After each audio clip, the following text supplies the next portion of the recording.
Spotlight is proudly sponsored by HEC Media, St. Louis's home for arts, education, and culture.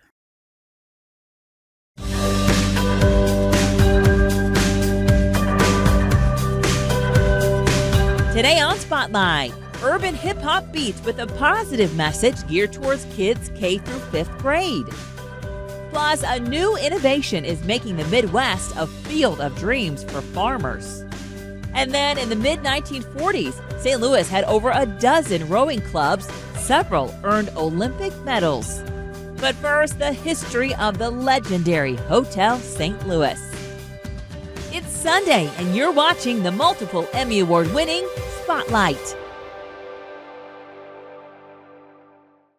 Take a look back to 2019 when Hotel St. Louis first opened its doors. HEC sat down with developers Armit and Amy Gill for an exclusive armchair tour of this uniquely St. Louis hotel. At the corner of 7th and Olive in downtown St. Louis, you'll find an old building 16 stories tall with a new story to tell. There's something very special that we're trying to tell. We're trying to evoke sort of the feeling that travelers got 150 years ago.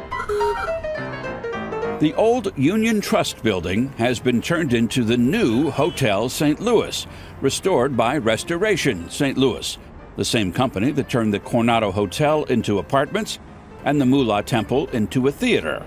But to reimagine this building took a lot of imagination. You don't spend $65 million if it doesn't need a major overhaul. Everything needed to be replaced. When the Union Trust building opened in 1893, it housed offices, not bedrooms. So turning it into a hotel required the Gills to keep in mind the principle that form follows function. Not just because it makes sense, but because that old adage was coined by the architect who designed the original Union Trust building, Louis Sullivan. Everything about Louis Sullivan buildings was always very functional. And once he made sure of the functionality, then he went crazy with ornamentation. The Gills tried to save lots of those frills and flourishes, restoring what they could and recreating what they could not. A lot of the original plaster was missing, and so was most of the original stained glass skylight, now being recreated by a local artist one panel at a time. They have also reopened the original mezzanine, which had been enclosed during a previous remodeling job. And since the original building had a rooftop bar, they are also bringing that back. It's all about a sense of not being like this kind of stodgy, old, historic kind of place, but more, I feel like it's more about making it exciting and fun for people.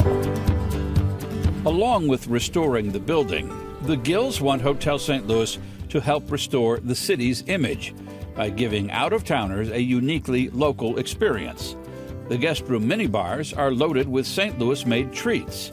Visitors are also issued metal water bottles to let them know St. Louis has the best tap water in the country. There are arches in the headboards and fleur-de-lis in the carpets. The rooms also come furnished with record players, so guests can listen to albums recorded by bands with a St. Louis connection. This isn't just another hotel. This is exactly like nothing else. And that includes the restaurant, called Union 30, a nod to the building's original name and status as one of only 30 remaining Louis Sullivan buildings. Union 30's menu is peppered with some of St. Louis's favorite dishes, including one that is literally famous, thanks to Chef Matt Birkenmeyer, who was asked to recommend a chef who knows St. Louis cuisine. So I said, yeah, sure, I might know a few people. I went home, and I'm like, duh. I'm interested in this. It sounds like a really cool thing. The idea of revisiting the famous of St. Louis also includes the meeting rooms, which bear the names and likenesses of some of St. Louis's most celebrated former residents. Even the door hangers have local flair, with two of them reflecting the city's baseball royalty, while another celebrates the vernacular of the commoner. It's a hotel, not a theme park. So I want to tread that fine line between, crazy theme park, right, and really beautiful hotel with really interesting and fun things to do.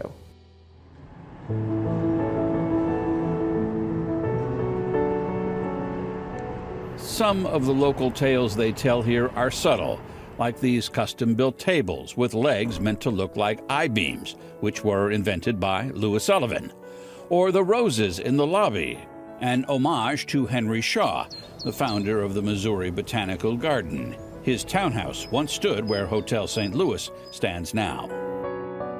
The experience that you get when you stay here is St. Louis. When it comes to hotels, there are plenty of beds available in St. Louis. But a stay at Hotel St. Louis also comes with bedtime stories. We're trying to tell a special story here, trying to tell the story of what St. Louis used to be and what it can be.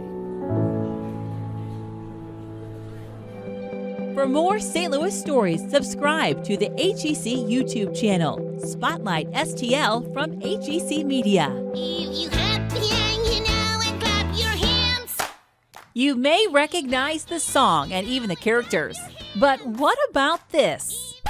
If you're happy and you know it, clap your hands. Clap 'em, clap your hands. Now if you're happy and you know it, clap your hands. This is Healthy Hip Hop. Well, Healthy Hip Hop, we are the Sesame Street of the 21st century.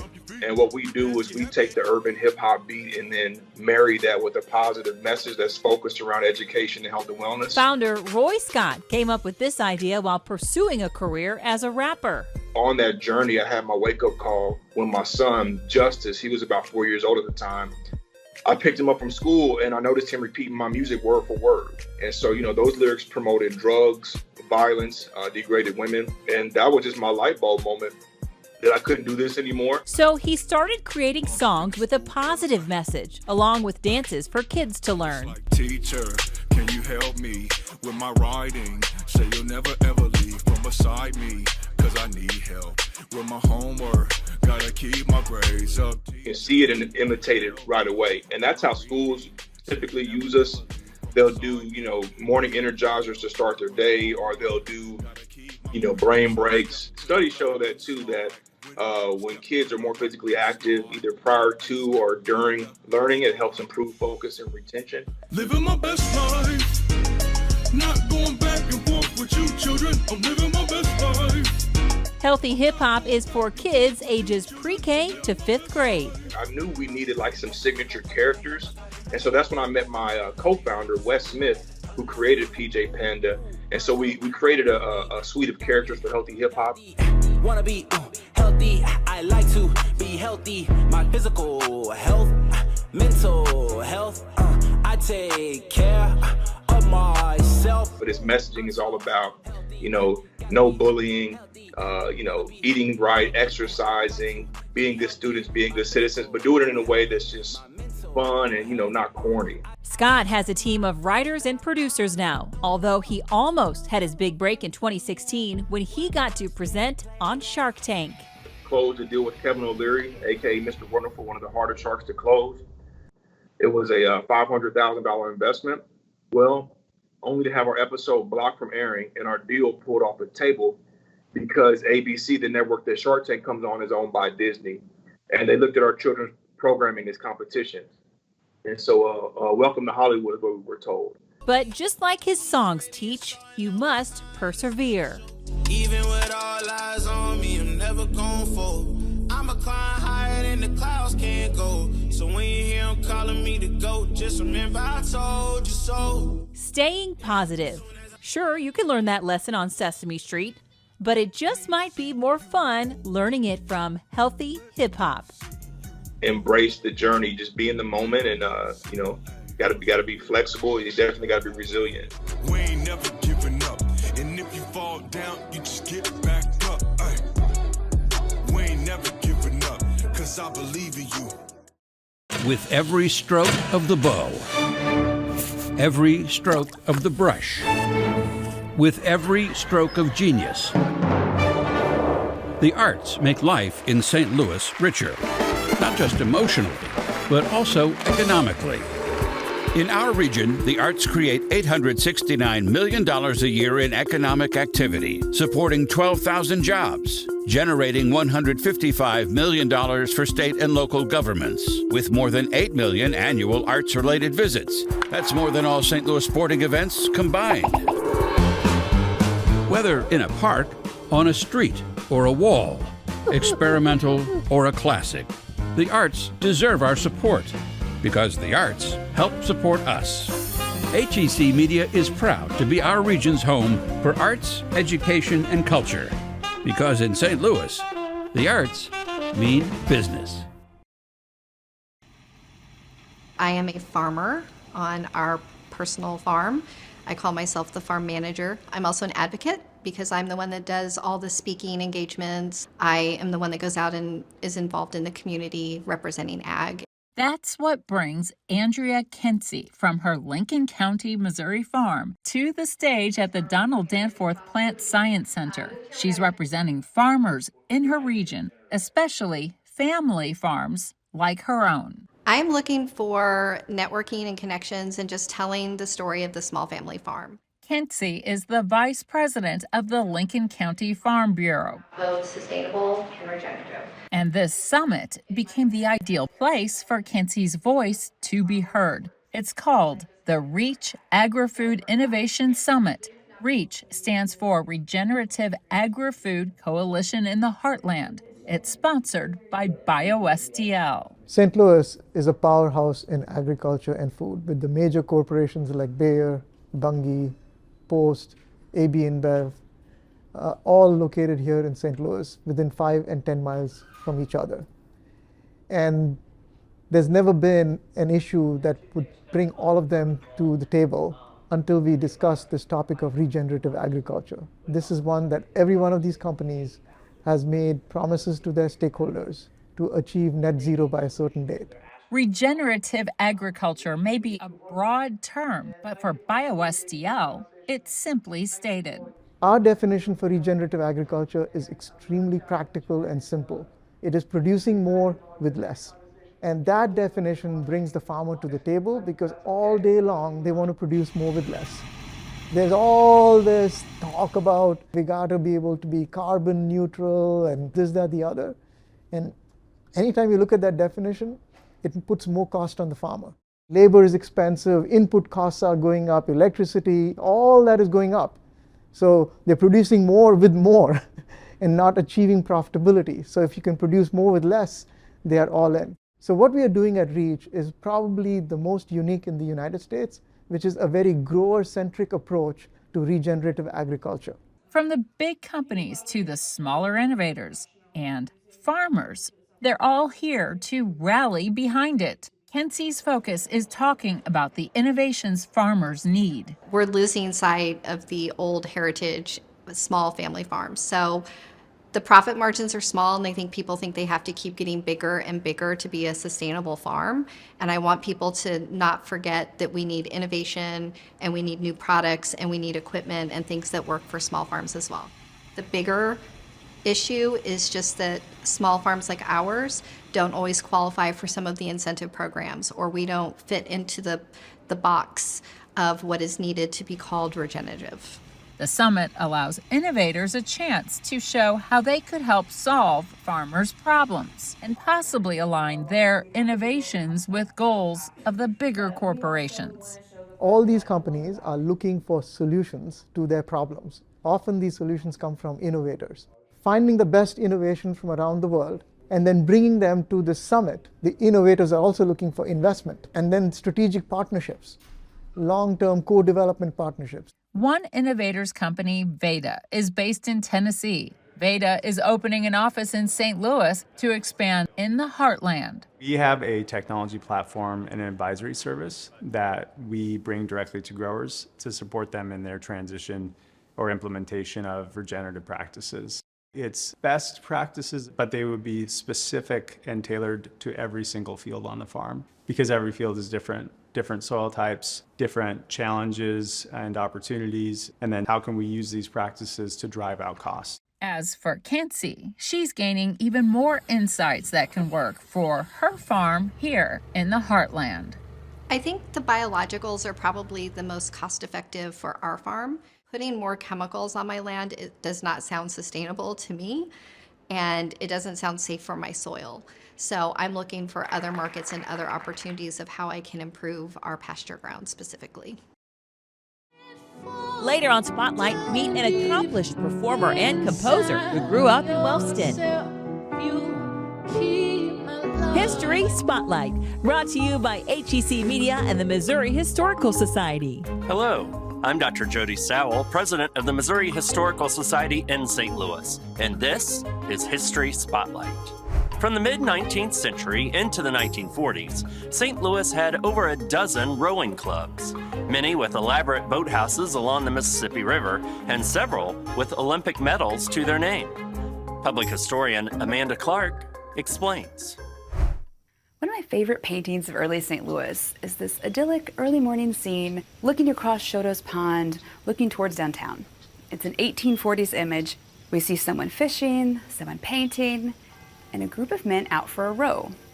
But those men out for their row are, to me, the best little detail, and I was so glad when I found it because it cracked open this huge, fascinating, and forgotten chapter in St. Louis sporting history. So competitive rowing was not only a popular sport in St. Louis for over a century, it was one that we excelled at on a national level. When the teams raced, every stroke was covered in the local papers. Thousands of people would line the St. Louis riverfront to watch the races.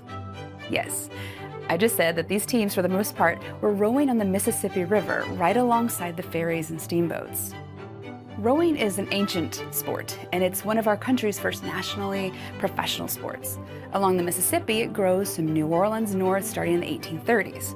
Pretty soon, there's teams from St. Louis, Minneapolis, Quincy, Illinois, and Memphis, and they're all competing against each other in these big regattas.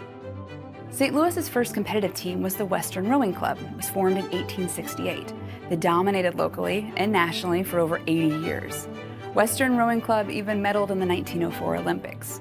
Its members were pulled from the top levels of St. Louis society, and its boats were made by the finest shipbuilders in the U.S.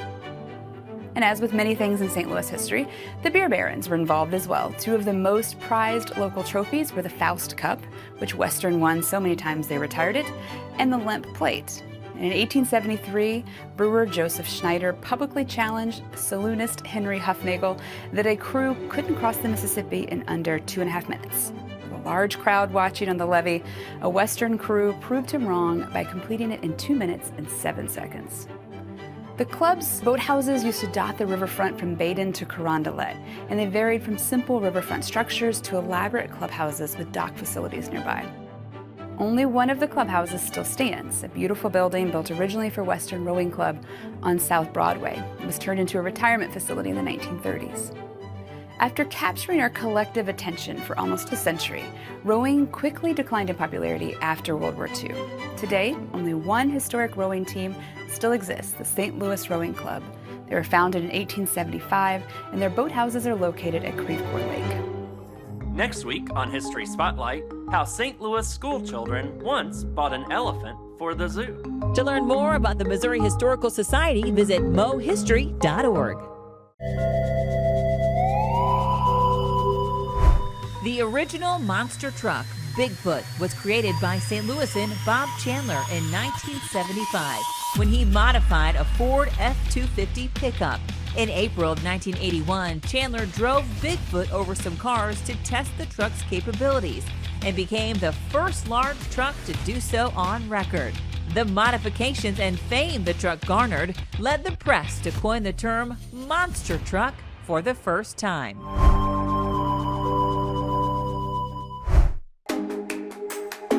HEC Media. Recognized, celebrated, honored time and again for excellence in the industry. Mid-America Emmys, Tellys, Natoas, Auroras, and other awards. HEC Media has been bringing home the hardware for over a decade. Hundreds of nominations and wins, from regional to international levels. Arts and education to author talks. magazine shows and documentaries, individual craft achievements to overall excellence, plus so much more. And although doing good work is its own reward, recognition, well, it's nice too. See what all the fuss is about. Find all of the award-winning content at hecmedia.org. So my name's Katara. I'm from St. Louis, Missouri, born and raised. Sometimes I go out by myself and I look across the waters. Every Sunday after church, you know, they got to congregate and talk, and I would be so bored. Like, Mom, come on. And like, we had this brown upright piano in my church, and I just went up one day when I was like 7 or 8, and I just fiddled around just like this, just these 4 fingers. And I discovered, I didn't know what it was then, but 7 chords, like different chords.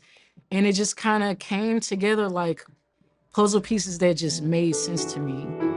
Flash forward a couple of decades, and self-taught pianist and composer Katara Parson has gone from killing time on the church's upright to earning an 18-month jazz residency at the Kranzberg Art Center in 2019. Down deep inside yourself, you keep my love at bay.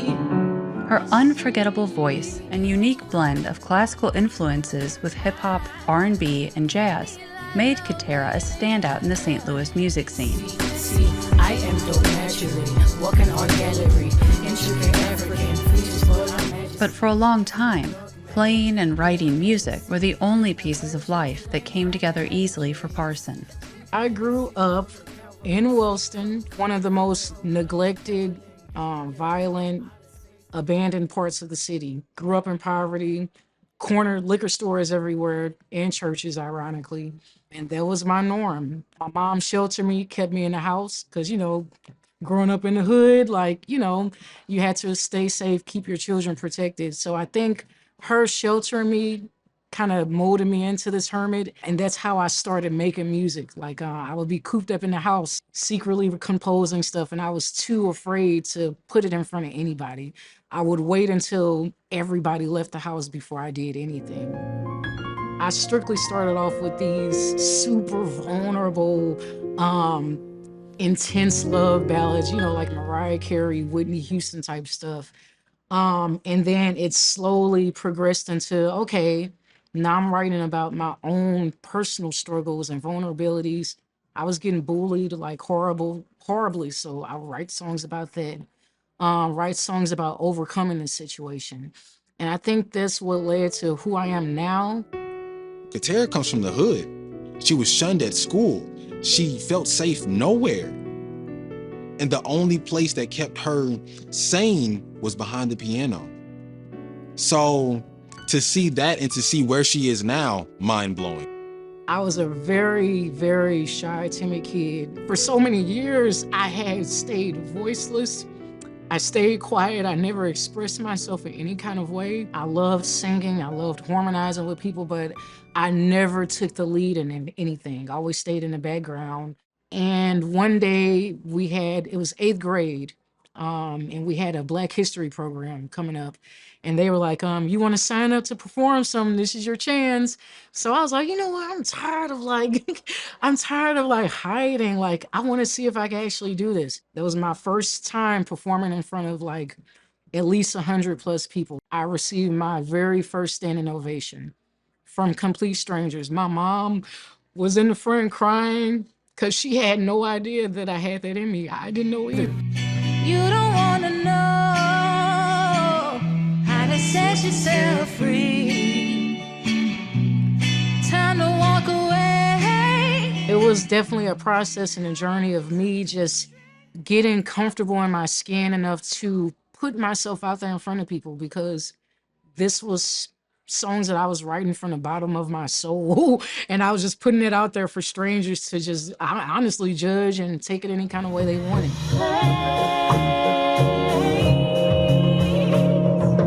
I just wanna be what I wanna be, I'm free. I have people come up to me and say how the song touched them on a spiritual, emotional, even physical level. And it's like, keep going, Katera, keep going. All that old energy, all that old trauma, we have to shed that. Documentarian Michael Martin has been following Katera's musical and personal journey as she continues to walk out of deep-rooted insecurity and make her mark in a male-dominated industry. She's one of the most sensitive people I've ever met, yet she's also someone that teaches me never to give up.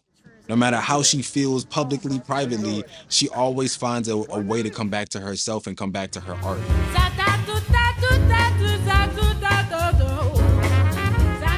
You know, I had a lot of imposter syndrome. For a long time, I never even considered myself a real musician. I had allowed people to tell me who I wasn't for so long that I believed it. And it was all an illusion.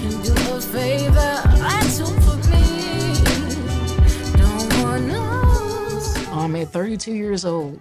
And one thing I can say to kids, especially if you come from perceived nothingness, don't let anybody put a ceiling over your dreams.